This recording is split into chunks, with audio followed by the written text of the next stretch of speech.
What was it, the show when we were kids with the plane? It was kind of like Cars, but with planes, and it was Yeah. just like the eyes on the front like this. They definitely made a movie called Planes. No, Really? this was like, it was a kid's show.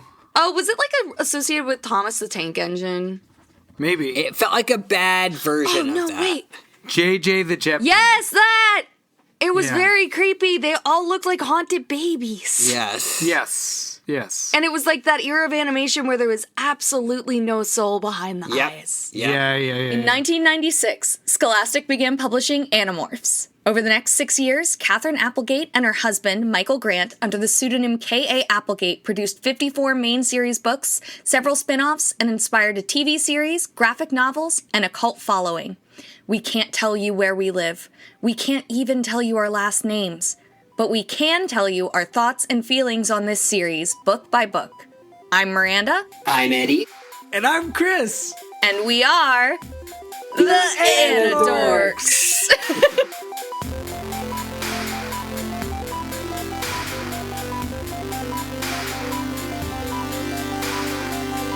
These may be kids' books, but we discuss dark themes and mature content. There may also be some explicit language. Listener discretion is advised.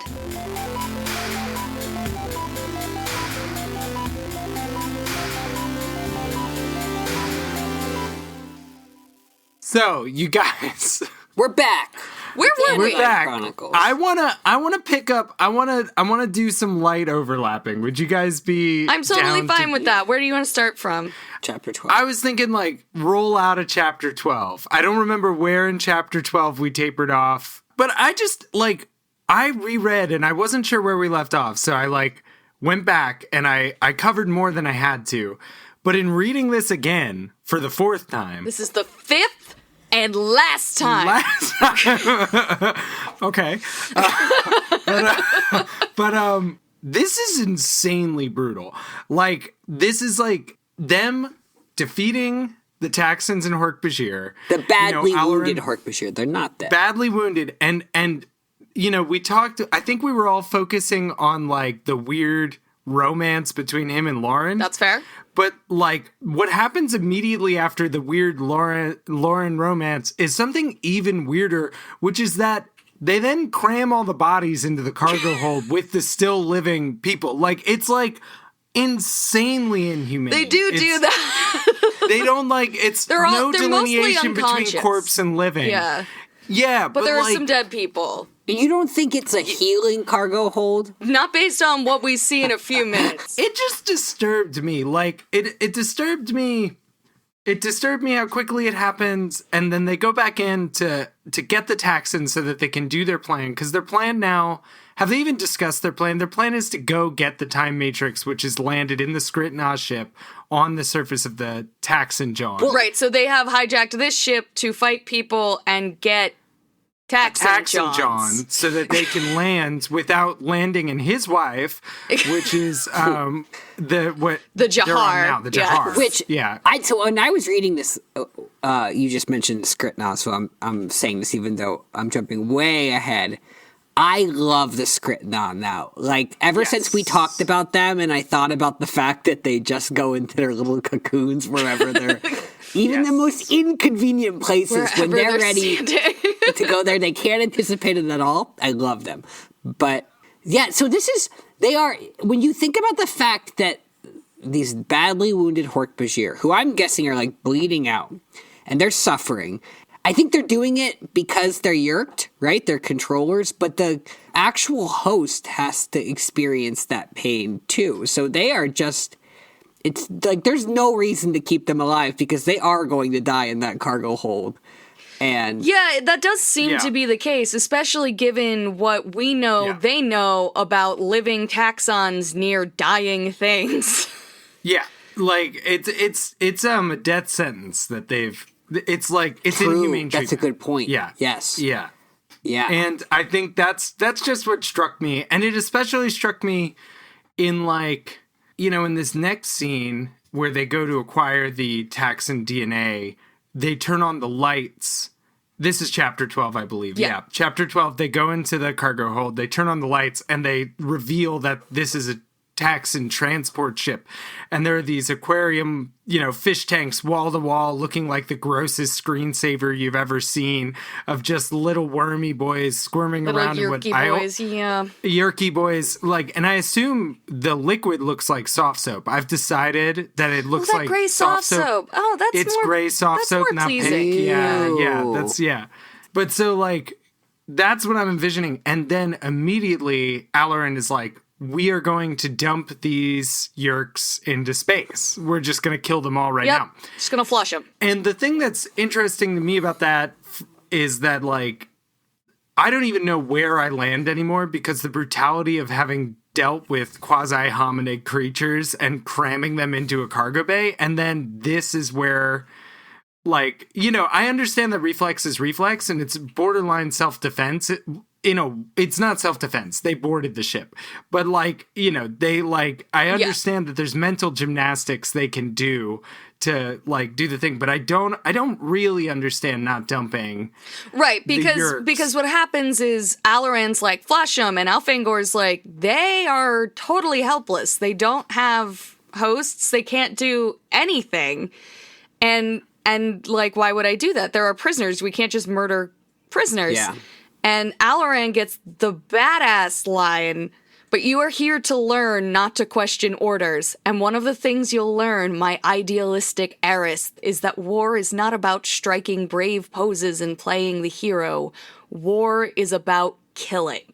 Yeah, which admittedly is, if there was one thing that the Animorph series doesn't really have access to, which is the war is thrust upon the children. The children are thrust into the middle of an intergalactic war, and they really have to decide to do something, and they're forced to grow into it.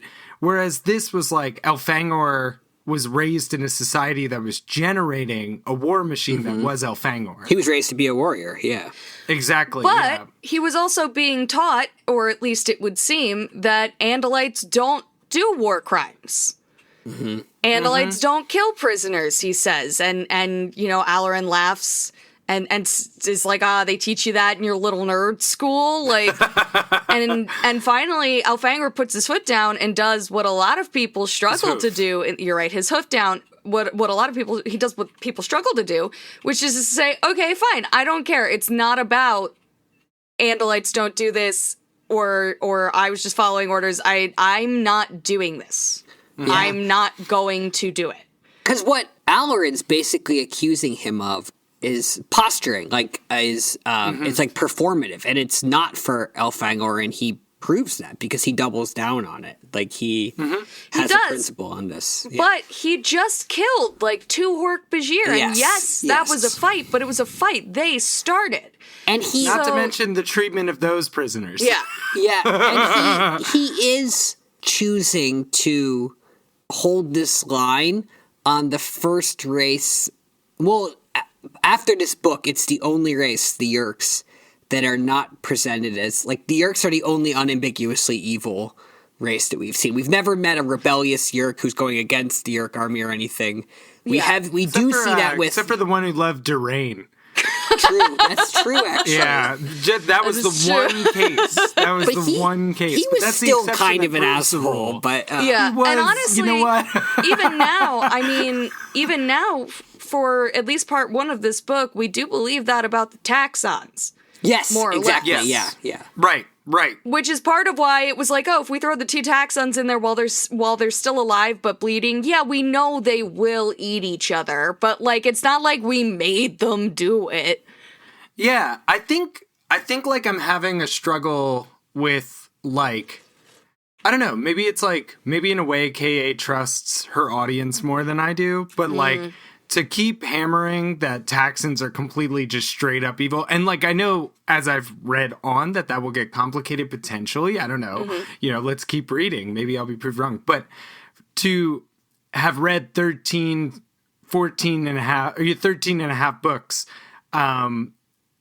that just hammer that home, it's I think that's why we're a pro-Taxon podcast. We understand that it's a systemic thing against Taxon. I also don't think it's a smear campaign. Yeah, I kind of think that Alloran is right here that they should kill the Yeerks, but Elfangor's not wrong. It's actually a good quality of Elfangor's that he doesn't want to kill the Yeerks. Yes. You know? Yeah.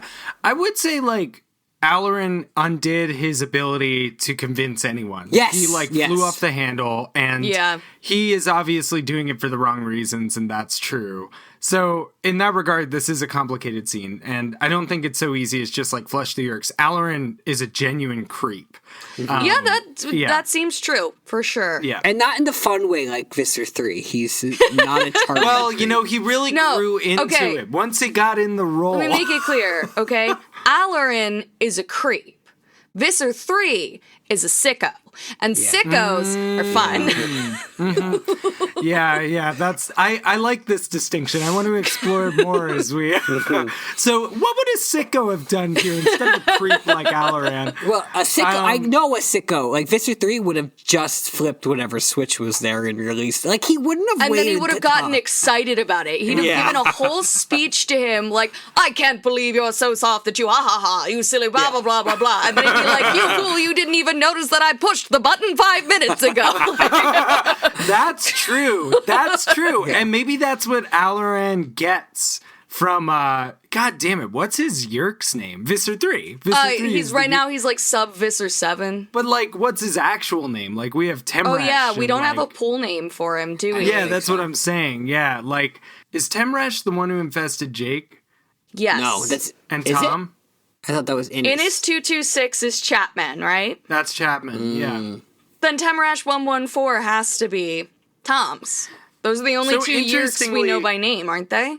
Except for Durain. Durain.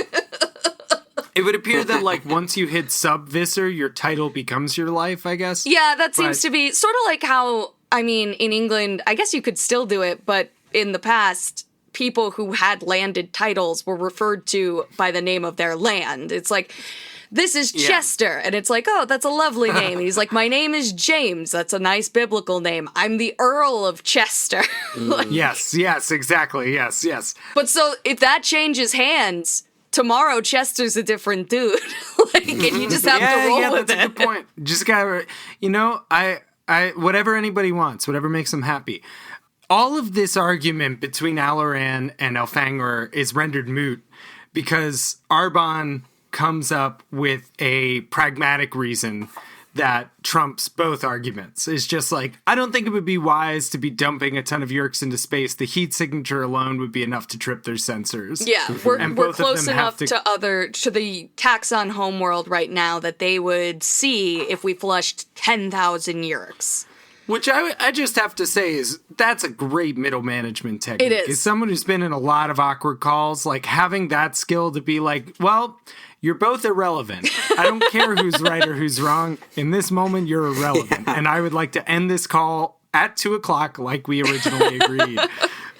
And so then Elfangor is the first to morph into a Taxon, and we close out chapter 12 with Elfangor beginning to morph into the Taxon ahead of Arbon and Alloran. And then we get a nice little thing. I don't think we hit this last time. We get a nice little interlude about how... I do really like this. Basically getting your morphing license, right? Yes. We get a little flashback to the first morphs that any... Where you have to morph backwards into the cones, and if you hit either cone... Yeah. So I just want to say, and I can't remember, I wish I could remember what thing it was, but so it says in chapter 13... it tells you that a Jabala is a small six-legged animal. Oh, that was adorable! Wow! A Jabala is a small six-legged animal, maybe a third the size of a young Andalite. It has a mouth and tail, no natural weapons, it climbs trees. And he says you have to morph the Jabala in order to pass the morphing proficiency test. And this just reminds me of in Naruto... there's certain things you have to do to get out of what is essentially ninja elementary school. Mm-hmm. And one of them is transformation. And Naruto can't fucking do it. He cannot do it. I cut in my head to like all the times he failed doing it and all the other kids turning into whatever they were told to turn into and passing, and he's just like sitting there. And Naruto famously cuts back to this moment of him sitting sad and alone on a swing. Like, it always cuts back to this moment. And now I'm just picturing like that Andalite kid. I'm like, Yeah. I read this and I was just like, how would an Andalite ride a swing? Like, This is interesting because the fact that they have to morph the Jabala in order to pass this proficiency test for morphing, it means that it comes more naturally to some kids than it does to others, which makes me wonder, is like morphing is the, because our 6 kids morphed very naturally. Like there was no sign of difficulty with morphing, right? Like they all morphed. Only in comparison to Cassie. Yeah, Cassie morphed more right? naturally than any of them. They Right. all were super creeped Cassie- out by it. But there was no like morph equivalent to like a stutter that happened that you. Well, I would say, like, if you think about it this way, the first 3 books have nothing to do with Cassie, and Cassie's not a bully. So, like, the first 3 people who morph, so it's Jake, Rachel, who are like And not Tobias. great at it. And then probably. Tobias is already a Tobias bird. who's stuck in morph, and then Cassie, who's good at morphing but not going to rub everybody's nose in it. And so, like, we're always hearing about it from the perspective of people who are like average to subpar, and it takes them literal minutes in the beginning. That's It true. takes them like it takes them anywhere from like 3 to 7 minutes. Is That's that not true, how and I long think- it still takes? I think I it's a don't little think so. faster now, and Cassie think can it's, morph very quickly. Yeah, and they're getting used to doing Yeah. multiple morph submission. Like It's not like and- TV level, like TV show level fast Yeah. morph where it's like pan away, pan back, they've changed, but like it's I think definitely it's down much to- faster. I think it's under 2 minutes. Yeah. Like, I think the parallels to solving a Rubik's Cube exist here. But I guess I just mean I read this and I imagine there are kids who actually can't successfully morph yet. That's kind of how, like, the fact that it takes them a little longer. They have a morph delay. yeah, Right. yeah, Yeah. yeah. Or I could imagine like some like just halfway completing it, but not managing to completely make. Yeah, because like you lose focus midway through, or Yeah. yeah. Yeah, It's also interesting, like, it's a military technology, which we could have guessed, but, like, you know, they just talk about it being so innate that, like, you forget that you're talking to everybody in the military if you're talking to an Andalite, probably. yeah, And it's, like, an entirely militarized culture Yeah. at this point. yeah. Also. And then Elfangor explains that like a lot of Aeriths, I morphed a Kafit bird, a Kafit bird. What do we think? Kafit? Kafit. Kafit? Yeah, I like Kafit. Sounds a feat. Is Khajiit? That's Elder Scrolls. Oh, people. yeah, that's what it is. Yeah. And how do they describe Kafit birds? Isn't there a moment? We don't here? get a good description here, actually. We just get Not that yet. it's a bird. Yeah, we get that later, but we do get it that it's one of 3 bird species Yes. on the Andalite home planet. They do not have biodiversity No. on this planet, yet despite having many flavors of grass, Right. which we will get to discussing that later. Yeah. But these are morphs that Axe should have, right? He's just chosen not to morph them. Assuming he's passed his morphing proficiency test, yes. Yeah. And he is an Aerist, right? So He is. it seems like the Kafit bird is part of that test, whatever you have to do to become an Aerist, right? Yeah. Well, the Kafit, he said, but then like a lot of Arists I morphed a Kafit bird, so I think the Jabala is the only thing you have to do. Yeah, they give you nothing useful in class Yeah. as far as he was in it. Maybe there's like, you know, a higher up class he could have taken eventually, but yeah, the Kafit bird Yeah, is graduate something he level did morphing. extracurricular. Yeah.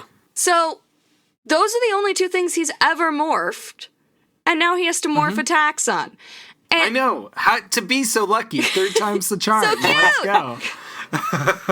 I didn't expect to be having gender euphoria this early in my morphing career. Yeah, exactly. Well, and I wanted to say that. We've read a lot of these books. We've even read ones where Axe is morphing. Something about, and they hit it a little bit weirder in chapter 15, but there is something about this that feels more, especially in the description of going into the taxon, like there is something about it seems intrinsic to Elfanger's identity.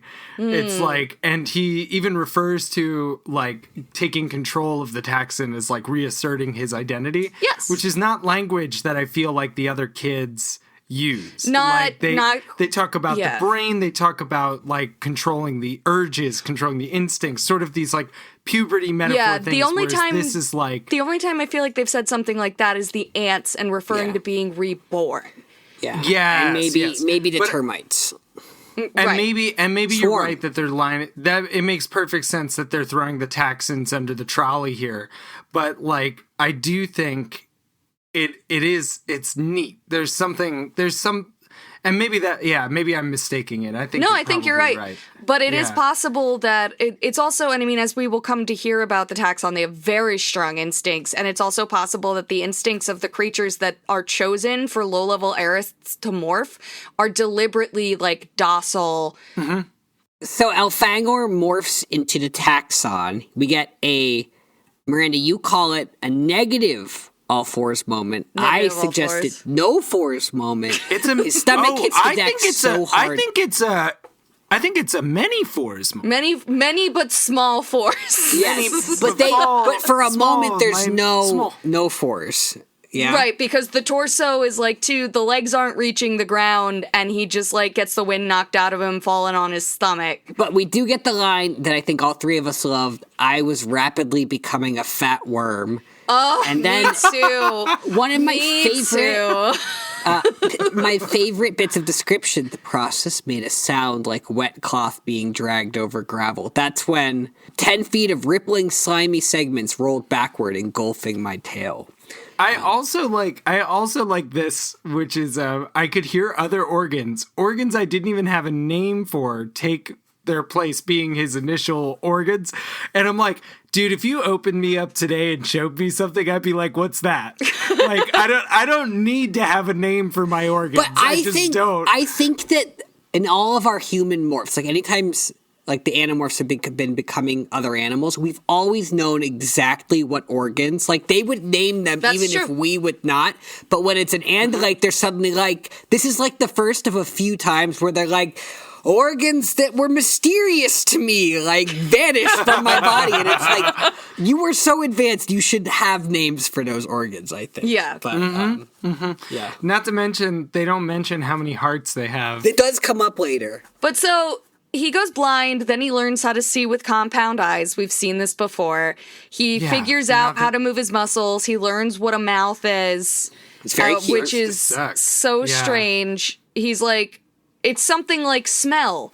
And then he's like, it's something I've never really experienced before. It's called a sense of taste, I think. And I'm like, we already had the flavors of grass. And we'll have many more What is a examples flavor, after my this. man? Yeah, dude. No, it's true. Like, Axe shouldn't be talking about anything. He knows what flavor is.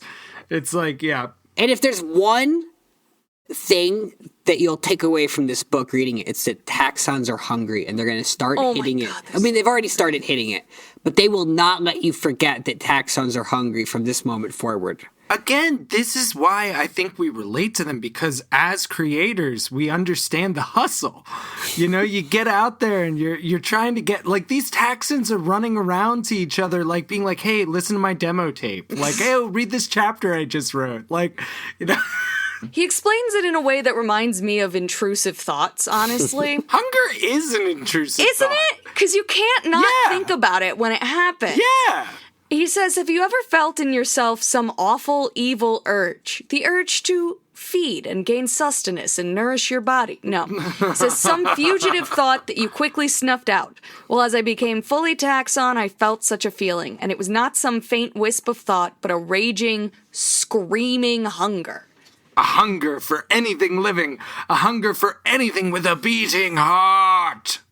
And then he sees his two Andalite friends, and he wants to eat them. He wants Yeah, to he's eat like, 'em. well, He's like, I'm Yeah, gonna get those that- toes. I'm gonna I get could get those toes. those little toe Those beans, little hooves. those little hoof beans. I mean, we were just talking about this with like the ants and what Chris, you were saying about the puberty metaphor, but I think it's still like the baser urges thing. Like being overcome by your like baser urges is like the worst thing that can ever happen to you in these books. Like, and that's what taxons are the threat of. Like, it's true. And they talk about taxons as being, like, consumed with baser urges to the point they put themselves in danger. Like, they cannot stop. I mean, how are we gonna do, you know, there's so much to talk about. We got so much to talk about. So he morphs the taxon, and he looks up at his two Andalite enemies, friend of foes, frenemies, and he says, when you morph, be very careful. Be strong. You'll have to fight the hunger. Arbon laughed. What, are you afraid I'm gonna morph and try and eat you? Yes, Arbon. I'm afraid. See, this would make me want to eat Elfangor. Like, he's just taking it so seriously. I know. He's such a snack. Yeah. Mm-hmm. Let it be known. Well, here's the thing. That hunger, and I don't know why he's so confident about this, because did he even try and eat them? Like, but he immediately asserts the hunger never went away, and I'm like, dude, just eat. And he's like grateful, a granola bar or something. He's grateful that Alloran is safe back in the Jahar because... Oh, say it the fun way. Say it. Wait, what are you talking about? I'm not actually... Oh, sorry, but your princess isn't another my wife. That's right. That's yeah, that's okay. The Taxon homeworld is not the quarry from Book 5. We get a lot of description of this planet. It's true. So right now we're like landing in the Taxon ship, right? Yes. We're like trying to play the part. Yeah. Yeah, they see the Skritna ship going down, and they're like, all right, we gotta land at this spaceport and pretend to be two Taxons. ships behind. Don't be right on their heel. And then, so they land. Do you want to take the description? Because this description is kind of, it's... Starting with the spaceport? Take it. The spaceport was a large facility, obviously still under construction. As we came in low for a landing, descending through orange and green acid clouds, we could see dozens of other ships resting in their cradles on the ground. Hundreds of Taxon and Geds and even Hork-Bajir were busy building, adding new capacity. But even amidst all the activity, we could spot the Skritna Raider ship. That was our target. If we were right, the Time Matrix was aboard that ship. Hell yeah. Yeah, they do another, stick to the plan, act like a Taxon. Act like a Taxon, do as Taxon do. Yeah, we come back in with the first thing I noticed was that the sky was a pale gray brown, the color of dust. The bright clouds were too high up even to be seen. The second thing I noticed was the smell. Everywhere, warm, living hearts were beating. Hork-Bajir hearts, Ged hearts, Taxon hearts. Blood rushed through veins. Which one do you think is the tastiest? Hork-Bajir hearts, Ged hearts, Taxon hearts? I feel like Taxon hearts not that great. I don't know. You feel like Hork-Bajir heart is going to be a little tough, right? It's a muscle that gets used in a high adrenaline situation, right? Yeah. I think the Geds being like slow and kind of dopey as they're painted, I think that they're going to have kind of a more relaxed, a little more marbling, a little more fat. Yes. Well, and I think it's also like, what characteristics do you... Because when you eat someone's heart, say, to gain their courage, like, they have to be a courageous foe for you to gain them. In which case, you would lean toward the Hork-Bajir, but... I think I might. You would, Chris. I might. You would. I think I think I take marbling over courage, personally. I'm sold on the Ged heart. I feel it depends on what I need. Taxon heart, I get like a bitter. I feel like they're, I don't know why, acidic, highly acidic. It's like drinking a sour. Citrus notes from, Yeah, okay, so maybe... It's like, maybe something akin to like a battery acid. Yeah. You know what? I think when we start our beer line, the Taxon is our sour. Yeah. I think we got it nailed. I love sours. Yeah. Hork-Bajir would be, I have no idea, something. Oh, what would that be?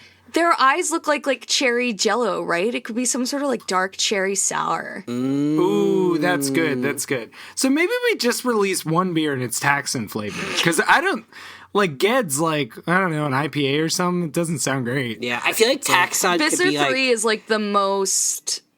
Oh, we've got Skunk Mother. Fruity, yeah. Yes. Oh, yeah. A fruited, like a fruited something for sure. Skunk Maybe like Mother a fruited is gonna be wheat so beer. fucking good. Eddie, There was one thing that happened when Miranda and I went on vacation. A friend of ours was like, we're going to make the stinky Visser while we're here. And then every time it went to happen, something would interrupt it, which means you have to be there when we make the stinky Visser. Let's get going, you guys. Wait. Let's do it. They're awful. Sorry, I saw JJ. Go ahead. It's really bad.